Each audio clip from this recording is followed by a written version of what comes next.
I really appreciate the opportunity to speak today.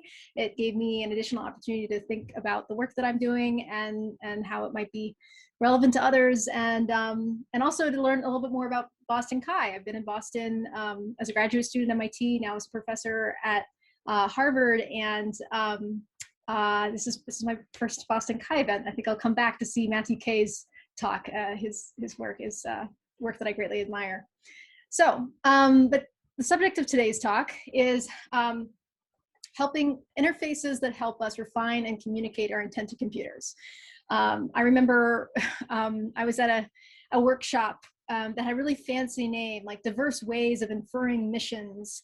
But as I got there, Michael Littman, who had organized it, said, well, really, it actually stands for do what I mean, right? Not what I say, because, you know, I want the computer to do what I mean, and yet it often does what I said, and I didn't quite say it well enough. So you can actually think about this as a loop, an interaction loop, where first I have an intent, and I'm going to express that intent to the computer. And then if I'm lucky, that computer will not only acknowledge that I said something to it or express something to it, but also maybe mirror back some of its understanding back to me. In which case, I may actually realize I may have a slightly different intent now that I have a better understanding of the situation. And I may loop around this multiple times before I'm satisfied that the computer has successfully received the message, so to speak. The message may be how it should act in the future, right? Or how it should process all this incoming data. So traditionally, I think we think about interfaces here, cutting across intent expression and the feedback that we get from the computer. And I'll just point out that, you know, users aren't oracles, okay? So even if they can see the data that they want to be, that they want to work with, they may not know exactly sure what they want to do with it. And if there are hypothetical, unseen, possible future pieces of data or situations that computer will be in, they may have trouble anticipating those and figuring out how they would want it to handle those future situations. And also, there's a great book by Catherine Schultz called Being Wrong. I recommend it to everyone. Talks about that moment where, you know, you're walking down the street and you realize you're going the wrong way. That moment of recognition that your original intent wasn't quite formulated properly. And now you've, in a moment, reformulated it. And now you need to in this case, re-express it to the computer to get what you actually want. So I would argue that actually there's an opportunity for interface advancements at all three of these critical steps in the interaction loop. So tonight I'm going to talk about one interface that I think helps us express our intent a little clearer in the context of interactive program synthesis, which is, you can think of it as AI from a few examples, but where the output is a program synthesized on your behalf, so you don't have to program. The second piece here, feedback from the computer, I'm going to talk about a new interface that gives you a little insight into what the computer got out of the intent that you attempted to express to it. And then finally, I'm going to make a little bit of a leap and talk a bit about how some of my past work on helping people understand piles of data might actually be the key to new interfaces that help us formulate our intent to begin with, when we don't even really know exactly where we want to start. So I'll start with interactive program synthesis with augmented examples. So this project was led by my wonderful postdoc, who's also on the academic job market right now, Tingyi Zhang. It was just published and presented at WIST, and it is a collaboration with Jinyu Wang and an undergraduate at London at University of Michigan and Harvard, respectively. So even if you're not familiar with program synthesis as a technology, you can think of it from a user perspective, or a little bit like a person sitting across the table from a computer. And the person, rather than writing the program themselves, just thinks, well, I know examples of how I would like this program to behave on some inputs, right? So in this case, I guess I'm asking for a program that, in this case, I'm thinking of a program that matches strings with only the letters A, B, and C. And so I illustrate that with a couple examples. I don't want to give more than a few. And I hand it over to the computer. And the computer's got a vast space of possible programs in some language over which it's searching. Maybe it's a domain-specific language to kind of control the exponential explosion. And it hands me back some programs that are consistent with the examples that I gave it. It can't really know which one is the one that I wanted. And now I am faced with the choice of asking myself, like, well, I don't even know which ones are the ones that I really want here.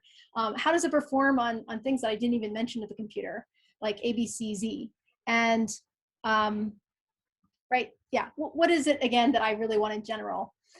So now there's some usability challenges in the loop that I just described. First, I have to pick examples for an audience that is not human, right?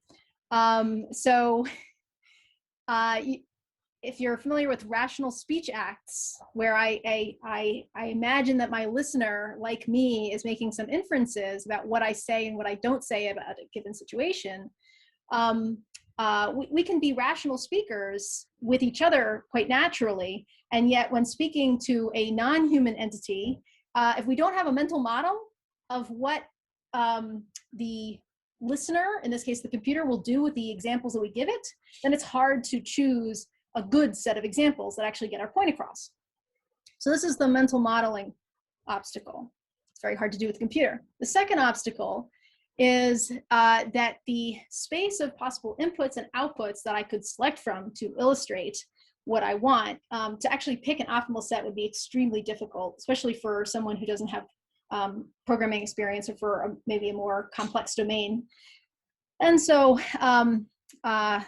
users are going to have trouble with that. They're also going to deal with the fact that their examples do not uniquely specify any one program. For example, these examples could be interpreted as only accept A, B, and C, or only accept length 3, right? And of course, you could easily add an acceptance of a 4-letter long ABC here, which would disambiguate that particular thing, but you would still run into multiple disambiguations. And how past interfaces have handled this, they've often gone into a loop where the program, the synthesizer, will ask the user, what do you think about this? What do you think about this? What do you think about this? And it can feel kind of like, a 2-year-old saying, why, right? Finally, programs can be hard to read, especially if they're in this like a regex language. Obviously, there are more readable programs than regex, but they're also hard to mentally apply to new inputs. So this form of feedback, the program, is not great. So the first interface we're going to talk about is an attempt to tackle the latter 3 of these obstacles. We'll deal with mental modeling in the next one. All right, and before I go on, I'm just going to use some language that I've adopted from Hao-Chi Zhang over at Northwestern to organize my thinking. And I like it so much, I teach it to all my students. I'll mention it here. It's called a design argument. And so it's just a way of, kind of debugging your mental thoughts, where you're just being very specific about the particular goal that the user you have in mind in a particular setting has, and what obstacles are getting in their way. Or alternatively, maybe a goal that end user could try if only the obstacles that made them never consider it in the first place were removed. And the evidence for the need thesis is often, observing how existing approaches fail. The approach thesis is essentially a restatement of the need with the addition of characteristics where each of those characteristics address one or more of the obstacles, and together they describe your approach. And evidence for this might be, well, these characteristics were borrowed from a solution that succeeded in analogous settings, or they are a set of characteristics that stakeholders responded to very well, or they are the opposite of the choices that previous solutions made that failed. So in our case here, we have a user who wants to programmatically filter strings using program synthesis by example, also called PBE. The obstacles are the challenge of mental modeling, the computer listener, example composition, generalization ambiguity, and mental program simulation of how the received synthesized programs would behave on future inputs. So this is the interface that we designed. What you see in this subset of the interface is the prior state of the art. You can give examples of what you do and don't want the program to accept, and you get a representation of the programs back. In this case, they're not like written in a typical regex language. This is a regex equivalent language that at least has words instead of special, stars and pluses and such. And you can also see that it's actually state of the art prior, because you can, the prior work by Hila Peleg et al. Had allowed you to highlight elements of the programs themselves. So you had to be able to read the program. And if you could read the program, you could select things and say, definitely the next time you synthesize this, include repeat at least, right? Like, I'm pretty sure that's going to be something you'll want in the program, or never include, or something like that. So we compared against what we thought was the most advanced of previous intent refinement interfaces. What we added here was a little bit of what we called semantic augmentation. So here you can see the user can highlight components of a concrete example and specify that either this is a literal part, right? So this plus sign, you absolutely have to have the plus sign. It's not any special character. And they've also marked that the rest of the numbers in that string, they mark them as general, right? So they're specifying in a little pop-up after they specify that just how general they want it. Is it any character? Is it any number? But using a concrete example, they can illustrate actually a much more abstract constraint. And then the second component here is what we call data augmentation. So rather than have you come up with those hypothetical edge cases, we try to generate some helpful ones for you, which you could, if you want, with a little plus sign on the right hand, add it right back to your spec.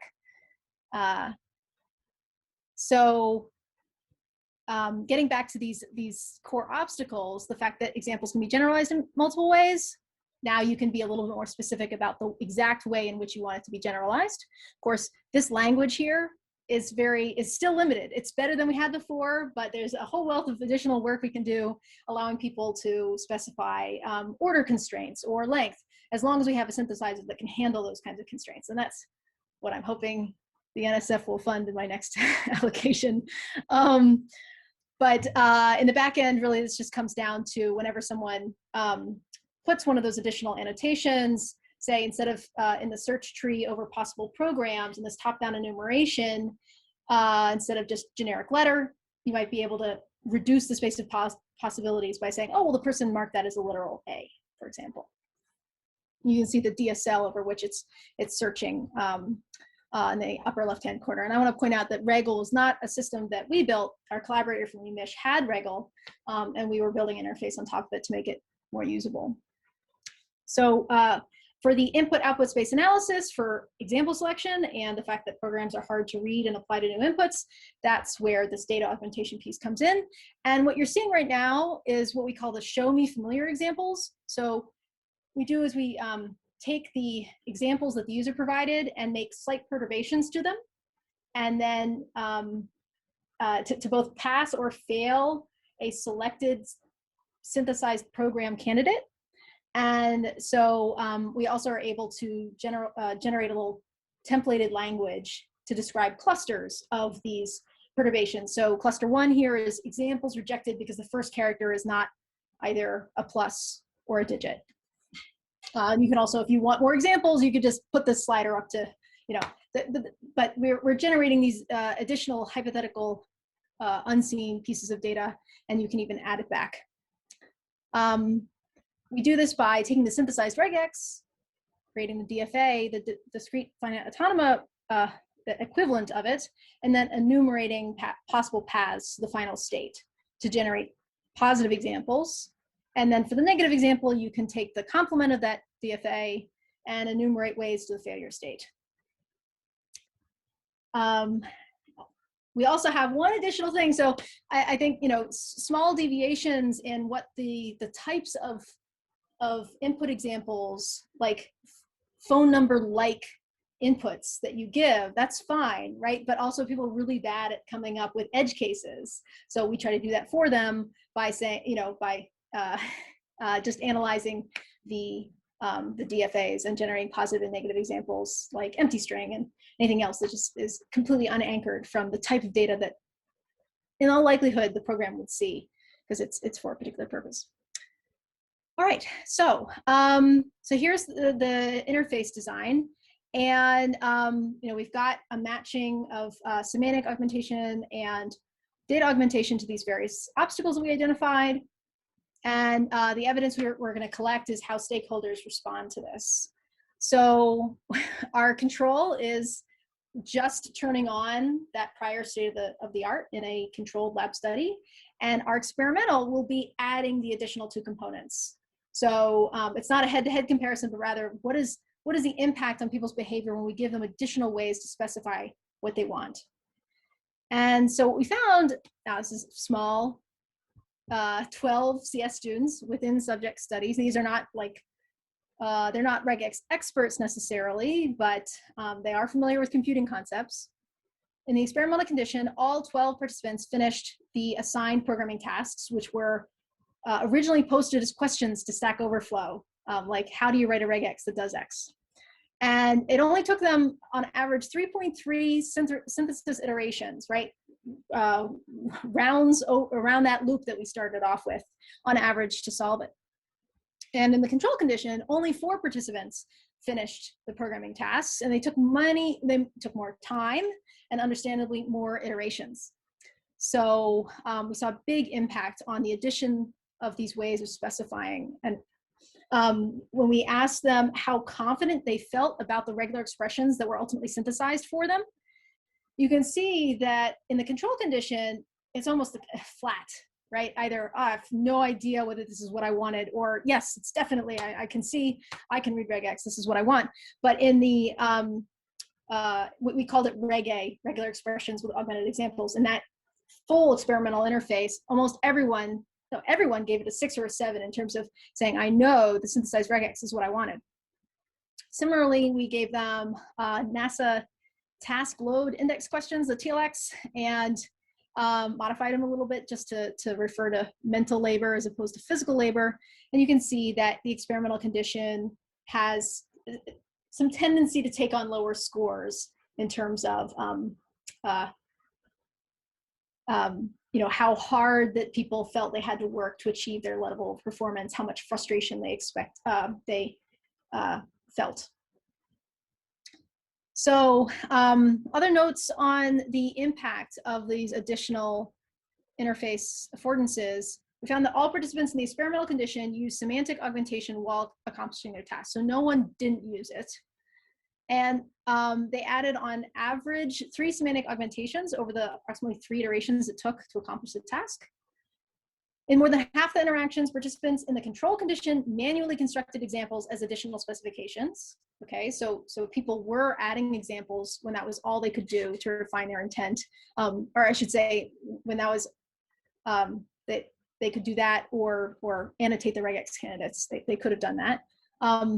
In 2 out of the 3 iterations, participants used data augmentation to help them understand program behavior and recognize anything undesired. And 7 of the 12 participants directly reused examples generated in the data augmentation pane.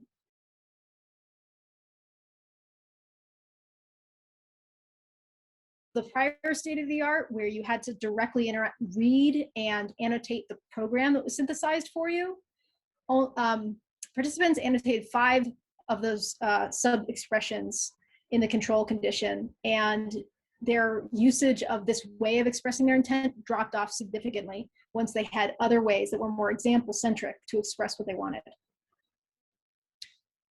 And kind of in a standard, less HCI way of evaluating, we also just asked if expert users ourselves could solve 20 Stack Overflow questions, and how much time would it take, how many iterations. And we found that out of a set of 20, the median number of iterations was 5.4, and the median time was under 5 minutes, which is not bad, right? If no one's answered that question before, rather than waiting for someone to respond to your Stack Overflow post, you could use a tool like this. So that summarizes that particular piece of work at, whoops, WIST 20, not WIST 21. Okay, so now that we've talked a little bit about better ways of expressing one's intent, let's talk about feedback to the user. And this is rather than what the user is providing, we're talking about the mental modeling piece, we're trying to support that. If they have better feedback, they're going to be able to better anticipate what to do in the next step. They have more insight into the process. So we're calling this interpretable program synthesis. Tini Zhang also led this. This was follow-up work directly from the previous to be presented at CHI 2021. And so imagine you're using the same interface that you were using before.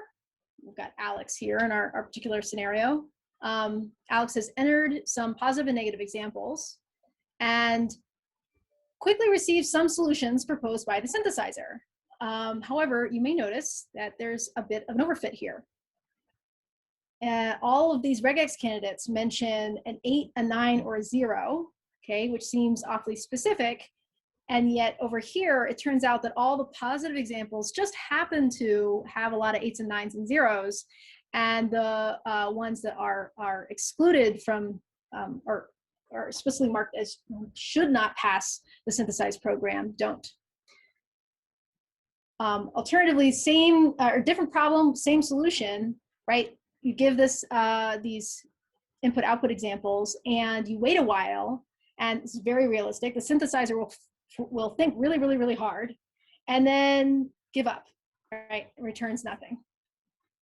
So now there is some really like hot off the press work where I think it's called best effort synthesis. Again, I think from Tila Plague. She's a good friend, even if it looks like we're having dueling papers, where I think instead of returning nothing, if you weren't able to find anything that satisfied all the examples, you return programs that at least satisfy some of the examples. But for now,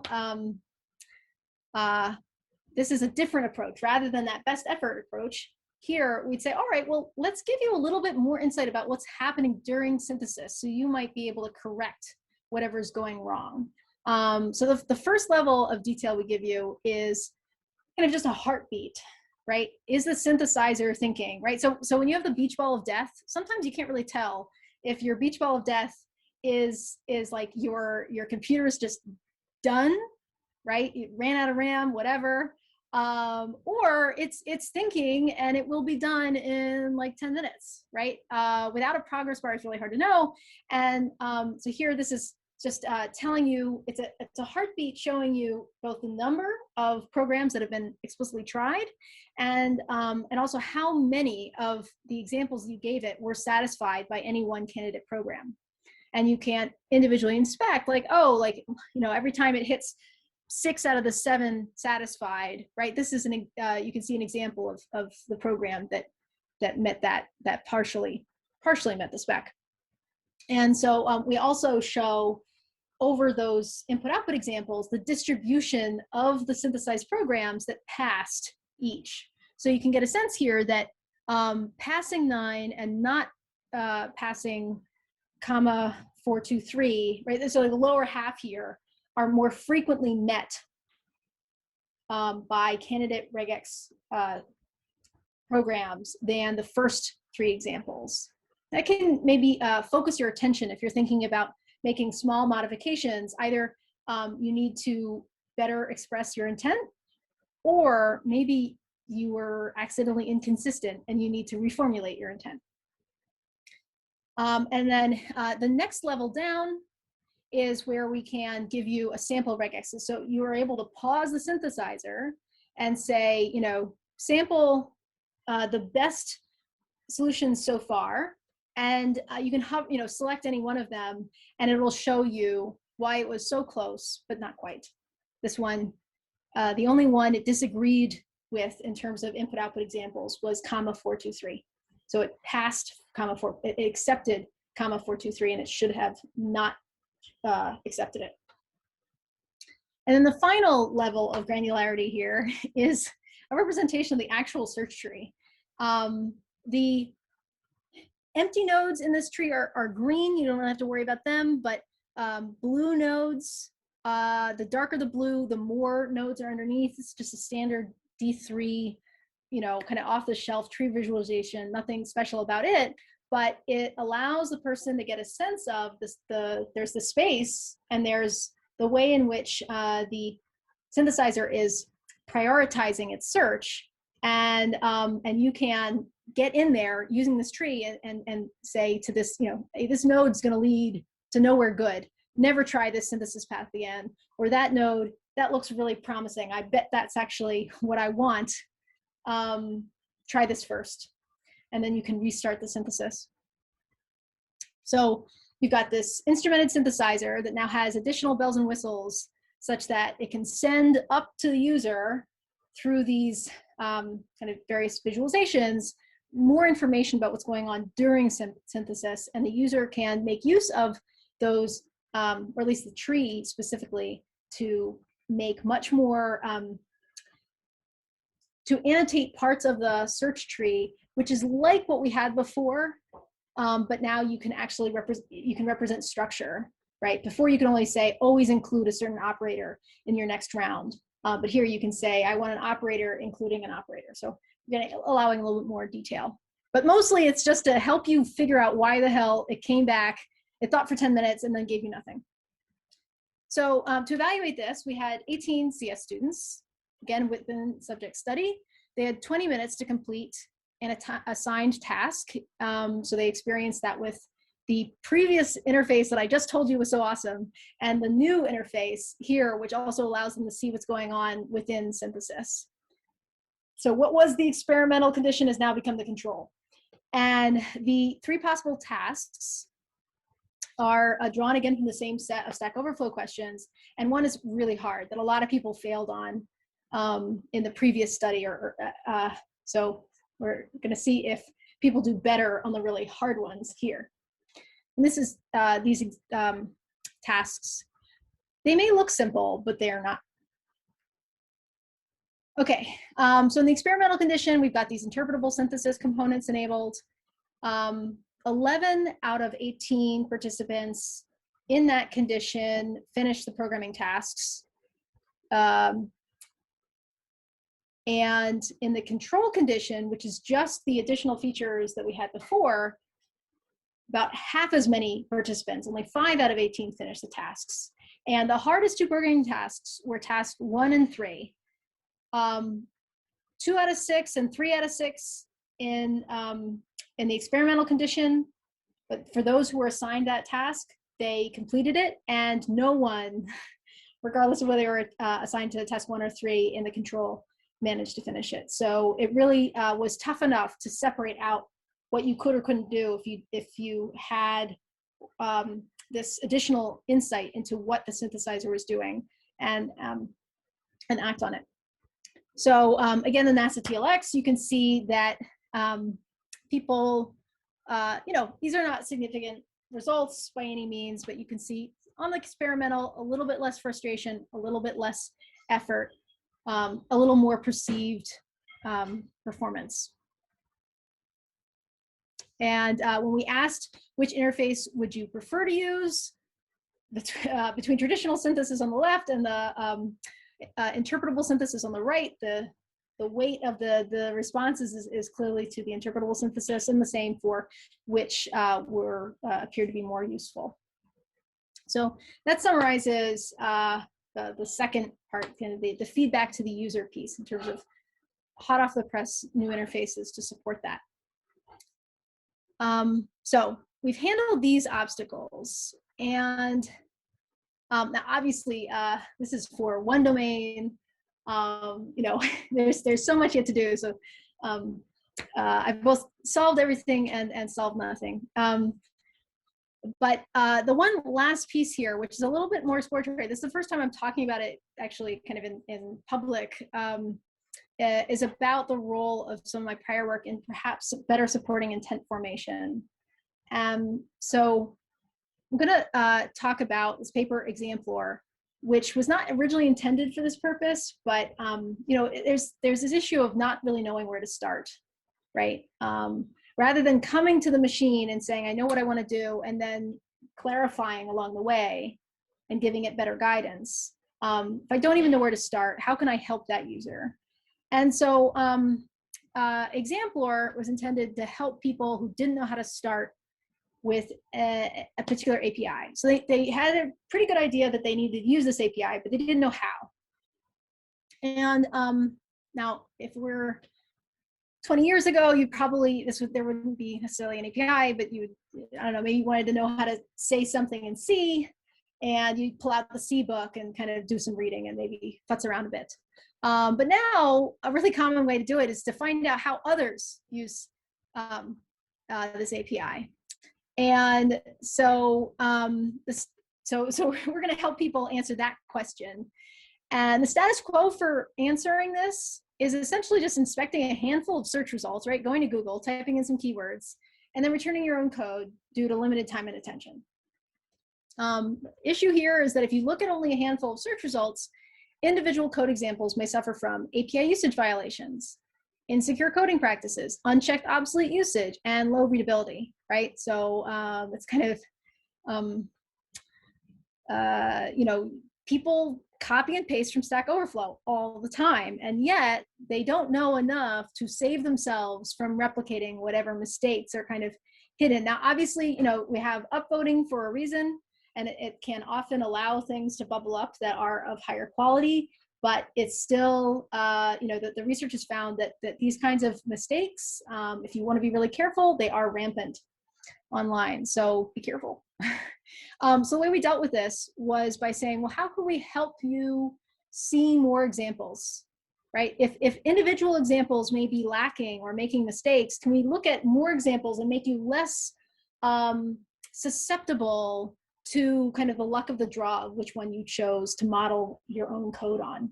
And so we aligned examples to the use of an API skeleton. Now, this API skeleton was designed by us, the authors of the paper, which included Myung Kim, who teaches Java, and you know, this is what she teaches her students. In the future, it would be great if this API skeleton was something that users could construct themselves. But for now, you can see there's declarations, there may be a try-catch block, there may be some pre-method calls, maybe something, a precondition, post-condition, post-method calls, exception handling calls, finally blocks, right? Essentially, all the possible components you could have fit into this skeleton. And so the focal call is there, the focus, the API that you're interested in. So what we did was say for file input stream, an API call that you're interested in using, but you're not really sure how, we crawl over 380,000 GitHub repositories, finding all these code examples out in the wild. We can identify that they call the API call we're interested in, but we can also kind of pass them through using program analysis, kind of annotate other parts of the example that capture relevant pieces of the call, right? So this one had an if and a condition. This one has a try-catch block and something, an exception handled and a declaration, right? Every one example may have some subset of all the possible components you might have. Even if we have a really large, messy example, because we're using program slicing, we can just extract a little bit that is actually relevant to the API call. And then we can do a little bit of code canonicalization. So if there's a string, we can, you know, kind of just blow away the actual concrete value of the string and call it string. And do that same thing with all the other variables, just name them after their type. Makes it a little bit simpler. And then finally, for say all the declarations you can that are canonicalized statements, you can throw them into the skeleton now as instantiations of that particular way of a declaration that was made.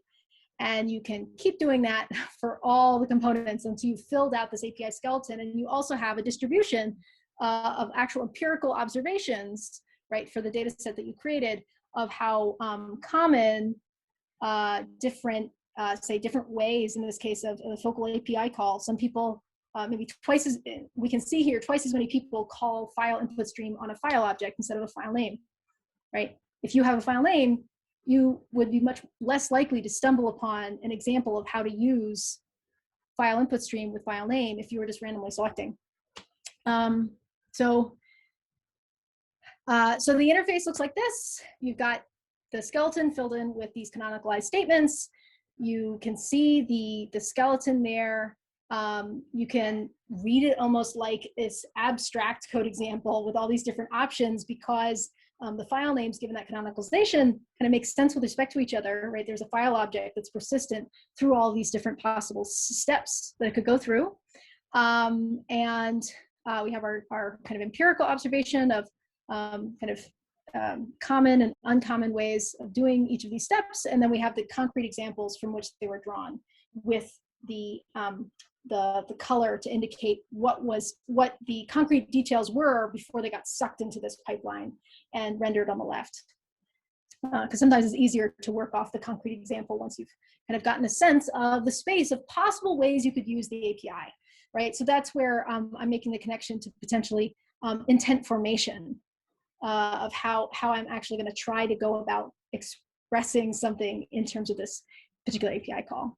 And note here, you can say select either if there's mutually exclusive options or additive options.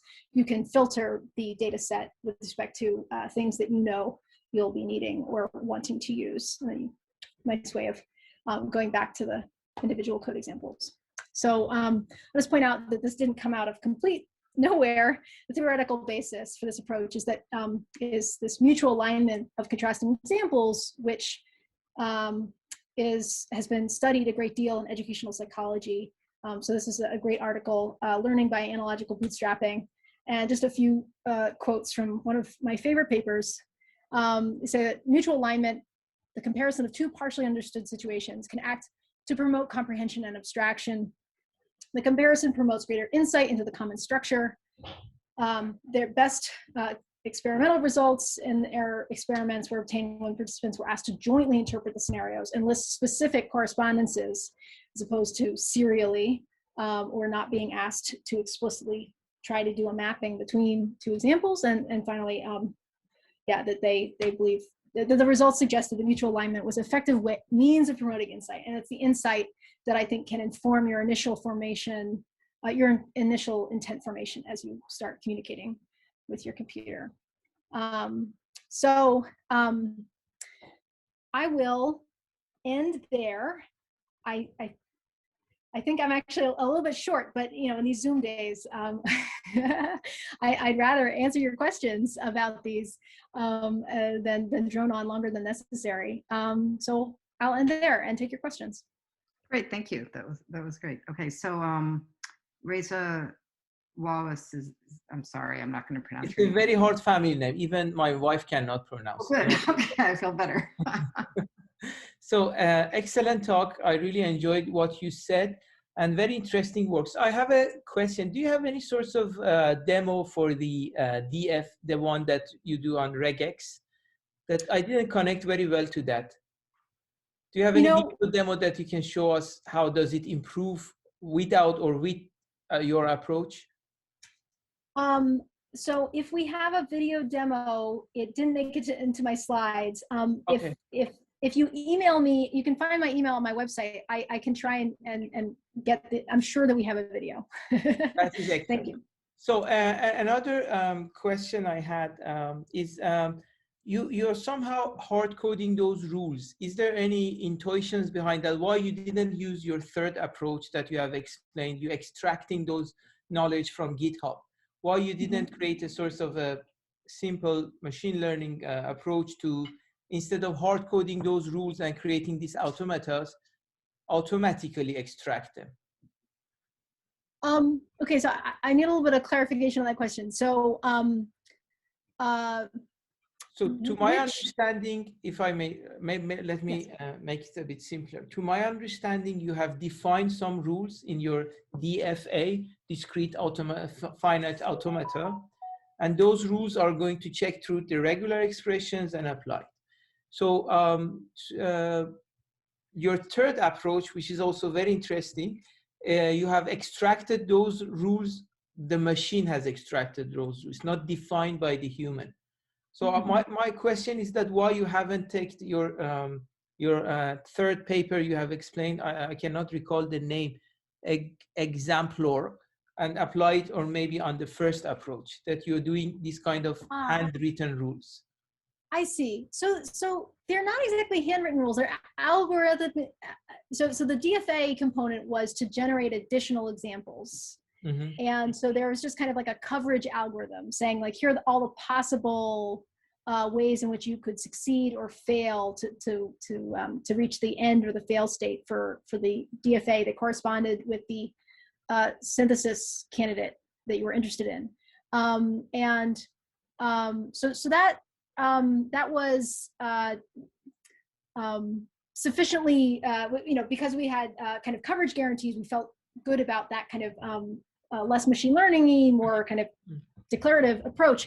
I would love to show the generated examples in a more exemplar way. That was my original aspiration, but we didn't get that far in the interface design process. So we had to settle on what I think actually worked out very well, which was this kind of clustering based on how and where in the process the example succeeded or failed. Okay. But I like your direction. I'm with you. Henry? Yeah, so a great talk. You started by talking about kind of programming by input-output examples. So given this example, this is what I wanted to do and stuff. But there is kind of another way of approaching it, which is that you have an example and then you ask the user to provide an explanation. And then that general, what was called explanation-based learning. And, you do have that in your system in small ways. So, even if you point at part of it and you say, this is general, that's specific, well, that's giving it some kind of an explanation. But then, if you stick to this, input-output example paradigm, then, the actual explanations are generated by your system later on in the process. But I think it's not that much of a, cognitive burden for the user to actually specify some of these, because they kind of know why they're giving you the examples. And then the cognitive advantage is that people are better at explaining their own examples than explaining somebody else's examples.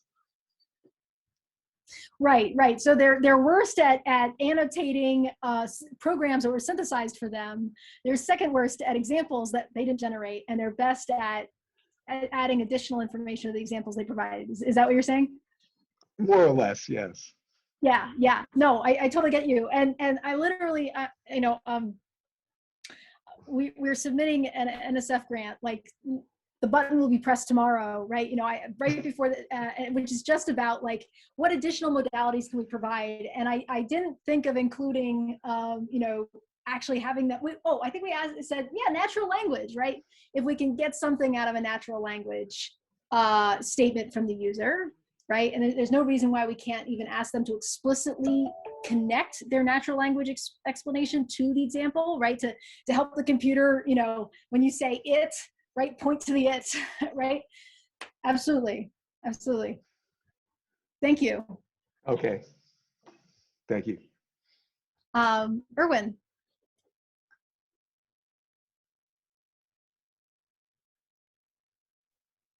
Oops. Erwin from MathWorks had.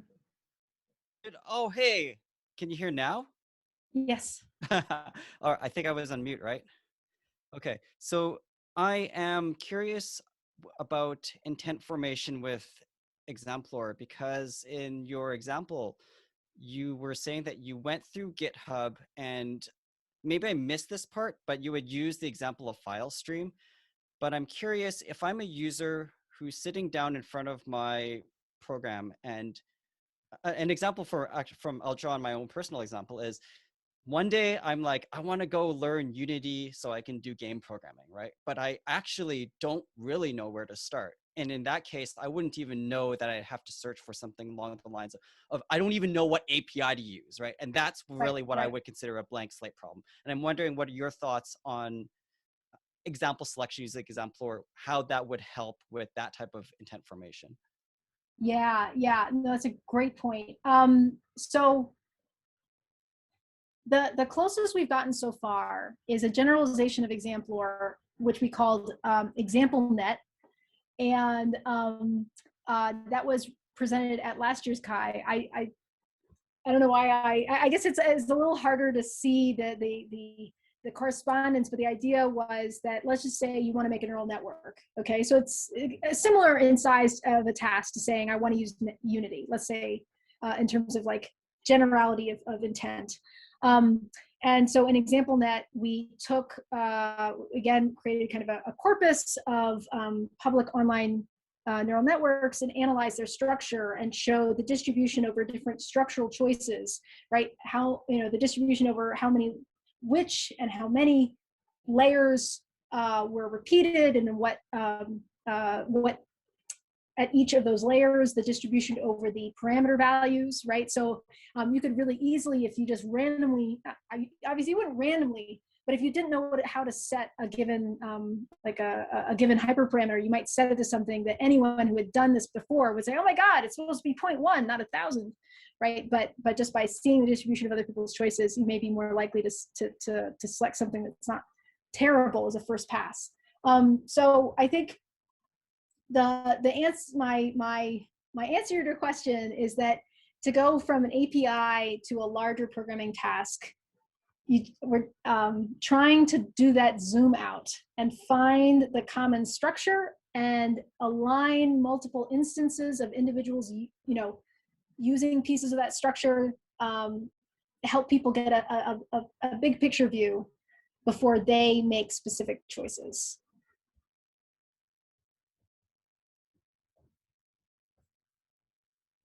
This is very different, actually, than I'm familiar with Ned Gully at the MathWorks. Yes.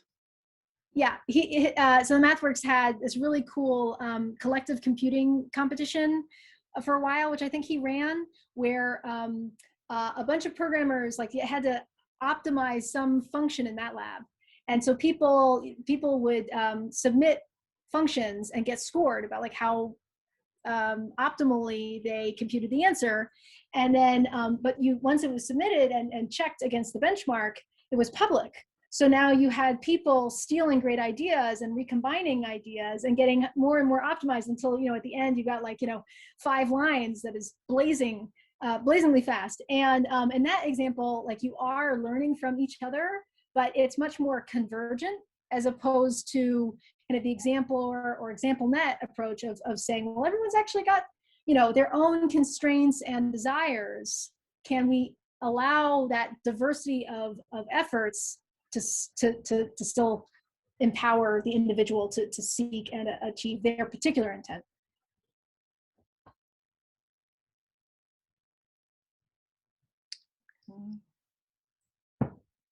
Henry, do you still have a question?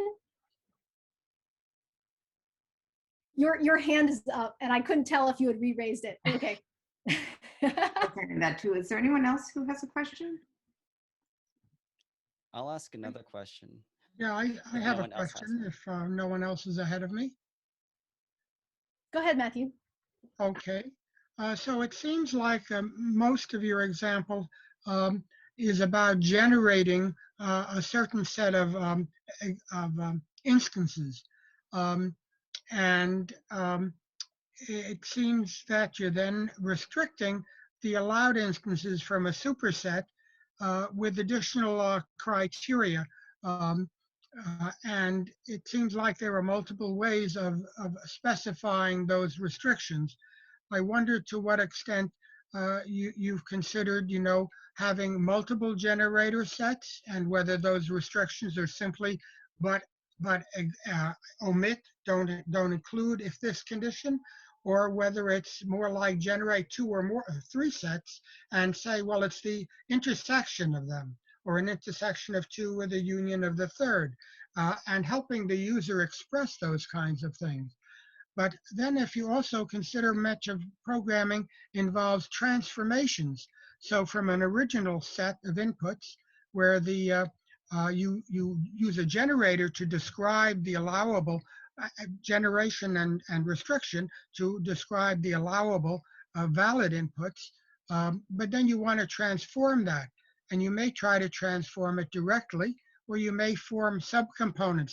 Well, I'll transform this piece, which is a restriction of the original set. This piece is being the restriction. And I'm going to transform it to this other piece. And then I'm going to combine those pieces at the end to get the result. Or there may be multiple steps of these transformations. And there's more than one way of expressing those types of things in terms of, whether you're just restricting or intersecting sets, which is similar but not exactly the same in terms of the rules that you use.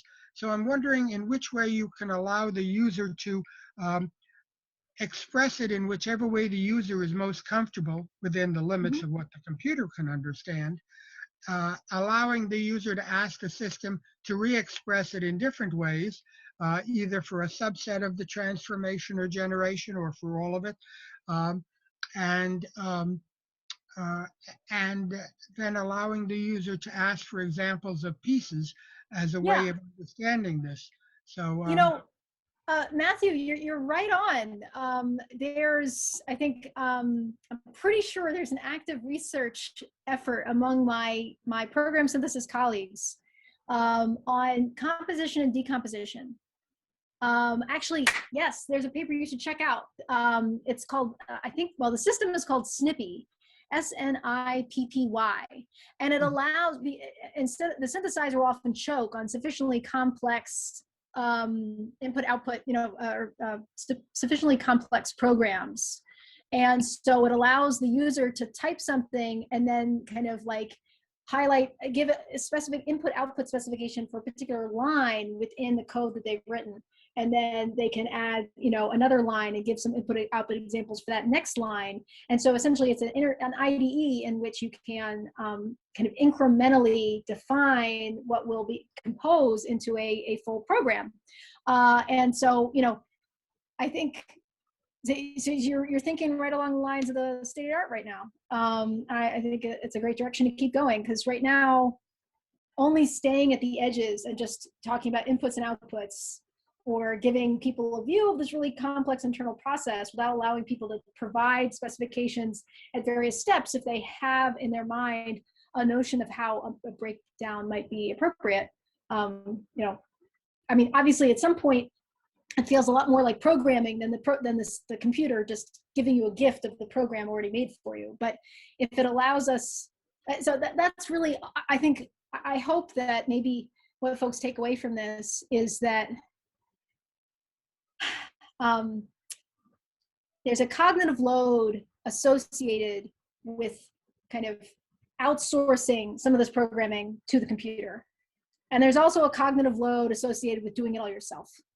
And successful interfaces of the future that allow people to program to author automation on their behalf, I think is going to be somewhere in the middle, in a sweet spot where you got the most magic and the least frustration. I hope we get there soon, but Yeah, just one more comment if I'm not taking up someone else's question time. It would seem that some rules, in fact, many that I could think of, could be individually expressed in English language, where ambiguities like when you say and, do you mean or do you mean exclusively, or what are the specifics of the English word that you're using, but if it's expressed by English in short phrases or short sentences to the computer, and the computer were to generate that using terms you've already used before, or the computer generates for you, but in particular ones you've chosen largely, it would seem like that would be a way to build it up. And then you would point to a part of this set of rules in the program and say, I want to elaborate this, and when I said X, I really mean there were 3 subsets of X, etc. It would seem like that could go a long way as well as also allowing the user to say, I want to write a piece of code here, here it is, now stick it into what you've been generating all along. Right, right. Actually, that brings up a final point that I'll make, because I know we're at the end of the hour. Okay. One final point I'll make is that sometimes the synthesizer is slower than the human. The human goes around the loop, and at some point they say, oh, I know what the program is. I could write it down on a sheet of paper. But in our experimental task, right, we asked them to get the synthesizer there. So now, like, they could just, they're done. They've reached a program that would do what they wanted to do, but they're wasting additional cycles trying to get the computer there when they could just type it, and we didn't give them the ability to just type it, right? So that kind of a last mile problem. So I think that's getting to a little bit of what you're saying in terms of allowing people to say, well, what about this candidate? I can come up with candidates too, right? Yeah, so I think I'll end the Q&A there and hand things back over to Wendy. I really appreciate all your questions. That was great. Thank you. Yeah. Interesting talk. Yeah, that was really great. So Thanks for having me. That was fun. Anytime. That would be great. Okay, so I guess we'll end now because I didn't really have anything else to add, but thank you so much for all of you for coming, and Elena for a great talk. Okay, great. Have a good night, everyone.